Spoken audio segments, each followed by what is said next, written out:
the unique skill that made Larry Bird the GOAT candidate, man. Now, look, y'all already know I've been asking the question, bro, is Larry Bird the GOAT? I got him top 4 right now. Top 4. I got Mike, LeBron, and I got Shaq in my top 3. Then I got Larry. Now, we about to watch the video. Let's see if this is going to change our mind. Look, man, y'all already know what to do. Like, comment, subscribe.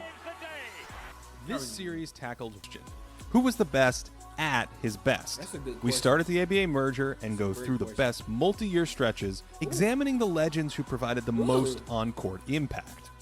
These are the greatest peaks. Who had the greatest peak? Larry Bird, 1985, 1986. 7 minutes left. Bob. Follows his own shot. Oh, what a play. Bird burst onto the scene in the 80s with his own brand of basketball alchemy. At 6'9", he could play in the post, but was also a world-class outside shooter who could pass. Let's start with the most basic part of this equation, his post game. Bird's most traditional back-to-the-basket move was a lefty hook. He loved physicality, note the little hip check to claim space, and he could roll this over most defenders. If it wasn't available, he'd start head-faking opponents into some wild finishes, and Larry would throw combinations, feigning right, then to the middle, only to step through, and then what is that reverse off the window? This fakes like a jab that softens his man, and then this crazy rainbow from 2 feet. Crazy. And he was constantly manipulating defenders with the ball like this to open up tiny nooks he could work with. At times it felt hypnotic, like Charles Xavier whispering in defenders' heads. Where are you going? Where you going? This is choreographed embarrassment because Bird had the league shook with his shooting, and they were on high alert because he could rock you in your face with this quick fadeaway. This was Larry's moneymaker in these spots, and like most of his game, it was quick hitting, catching defenders off guard by flowing right into the release. He's already started the move here before catching it, and Bird even turned that fadeaway into the OG step back at times. Come here. Kiki Vandeweghe is often credited with popularizing the move with this little two-step, but Bird was the first star to unleash it regularly, and certainly with sharper footwork than Kiki. It served Larry well because defenders respected his fakes and he was comfortable falling away. You'll notice that a bunch of these are long twos. Bird's first coach, Bill Fitch, discouraged three-pointers, and it wasn't until about 1985 that Larry started launching more than one per game. Come here. Bird was pretty much the best all-around shooter of that era, sprinkling in a variety of outside jumpers, and no one could match his 90% free throw shooting and 40% three-point shooting. Although his volume from deep was low, Steph Curry takes more threes in a typical season than Bird did from 1984 to 1987 combined, and so it's not totally clear how much long ball Larry left on the scoreboard. Oh my God. Imagine Larry shooting those his whole career. Deep range logo threes. Oh my, imagine Larry Bird. Oh my God. From 85 to 87, Larry was far more effective from downtown versus weaker defenses, probably because they left him open in these spots, more like he was just a normal player. Against defenses at least 2 points worse than league average, Bird shot 47% on 3 attempts every 36 minutes. But against defenses 2 points ahead of league average, he shot only 34% with a hefty dip in volume. Some of this is likely noise, but his attempts also dropped in the playoffs during his peak years, so I'm not sure how comfortable he was just manufacturing threes. Okay. Despite mangling his finger in a college softball game, he mangled his finger. What? threes. Despite mangling his Bro, he be helping his mama with house chores and he be playing volley. What is he do? What was Larry Bird doing on his off days, man? What the? finger in a college softball game, he had good touch on all kinds of little floaters and flips headed to the hoop. He did this with both hands, regularly making horse shots like this, and he was dexterous enough to make all kinds of off-balance leaners too. But these shots were born out of necessity. Remember that rainbow from 2 feet earlier? It's because Bird has no explosion at the rim. He often uses his body as a shield to find a cleaner release, even left-handed. And these contortions were to make up for a lack of verticality. Bird actually missed a ton of layups. Oh, it's Walton. Where was I? Yes, the Miss Bunny. Man, stop playing with Larry, man. Stop playing He often took one dribble in these spots instead of getting all the way to the rim for a loaded up contest, because even at 6'9", he was at a disadvantage against bigs ready to jump. You may know that legendary game in Portland where he played left-handed. This is mostly a tall tale because he regularly needed his left hand to finish. Here in the post, he's going southpaw for a cleaner look because he's carved out space to his left and can't explode at the rim or leap over defenders. This rim finishing is Bird's Hold real... on, what you mean it's a tall tail, though? He scored 22 with his left. That's not a tail, nigga. He did that. I don't know. Like, what you mean? glaring wart as a scorer, and his inability to finish into or through size and contact was a reason why his free throw rate was never great. The upfake frees him, but even against mediocre rim protection, he avoids contact to find a layup. Here he spins clear but resorts to a floater from point-blank range. At his apex, Bird was a huge regular season scorer, 28 points per 75, on true shooting percentage 7% ahead of the league. But his best 3-year stretch as a playoff scorer from 1984 to 1986 was closer to 24 points per 75 on plus 5% efficiency. We see a similar story in the regular season against stronger defenses, using those splits from earlier. His scoring dipped from nearly 27 points per 75 down to under 23 with a drop in efficiency. Good defense. This is still good production, but the drop-off is on the larger side for high-end scorers, and I think it speaks to Bird's inability to generate easy shots against stronger defenses. What those numbers don't capture is his scoring flexibility, constantly moving without the basketball. Look at all these tricks to shed Bobby Jones, an all-time defender, and these cuts force attention that opens a post-up on one block and on the other, and the move is quick, and that's classic Bird. How he made His that? shooting means you have to chase him, and his post-game leads to denials, but then he countercuts, and that is a slick finish. Bird was an expert at finding little cracks in the defense like this, not at layups, and you can see this Hold on, they perfect... trying to say Larry Bird was missing layups like he Angel Reese, bro. They trying to say Larry Bird was an Angel Reese back in the 80s. What they trying to say, man? Stop playing with Larry. In transition here. Bird likes to float to the wing for three, but as the ball turns the corner, Bird knows that brings help and basket cuts right behind it, and of course he makes that nonsense. He relentlessly pursued advantages. Did you catch it? The ball is reversed, so he swings his leg across his defender to seal and go. A good passer hits him for a layup there, but that's okay because the attention allows a clear ISO touch for Robert Parrish. Bird's off-ball game lets him fit next to other great scorers who need the rock, like Kevin McHale, but it also helps him mesh with good passers who learn to see what Bird sees. Larry slows down here to keep his man outside of an empty paint, and Dennis Johnson turns that into a bunny. They had this read down, and it's possible because all these defenders are worried about Bird curling up for an open shot. This made helping off Bird difficult, and he parlayed that activity into fantastic offensive rebounding, rooting inside players when they were on the wrong side of him. He anticipated shots and would sneak into position. Look at that work to get inside someone else's man, and he was more comfortable finishing these after sealing off opponents. But for all of his movement and absurd shot making, there was another ingredient to Larry Bird's alchemy that transformed him into an offensive legend. He was doing crazy stuff. I ain't know It's he was one that thing to bad. fly off screens as a threat to shoot, but Bird supercharged his value by seamlessly audibling those to passes. Ugh. He may have been the best passer on the move in NBA history, and that meant scoring routes turned into layups for teammates. Larry blurred shots into passes and punished defensive reactions to his movement like this.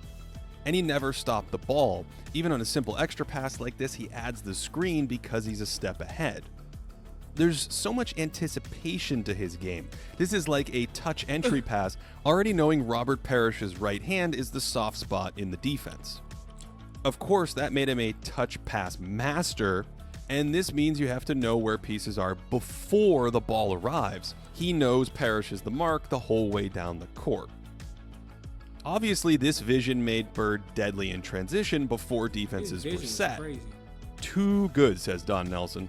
Any teammates willing to run with Bird benefited from his attention, and the delivery on some of these passes would make UPS jealous. This clip's blurry, but you can still see the whole package, patiently waiting for a cutter to fill the lane, holding the defense by looking away, then snapping a strike to the streaking Walton. We've discussed Bird's manipulation of defenders with the ball, but his go-to trick was the shot pass, where he drew coverage and created better passing angles. Pick and roll wasn't a big part of his game then, but he ran it more in 86 and 87, and that ball fake was so good it distracted McHale too.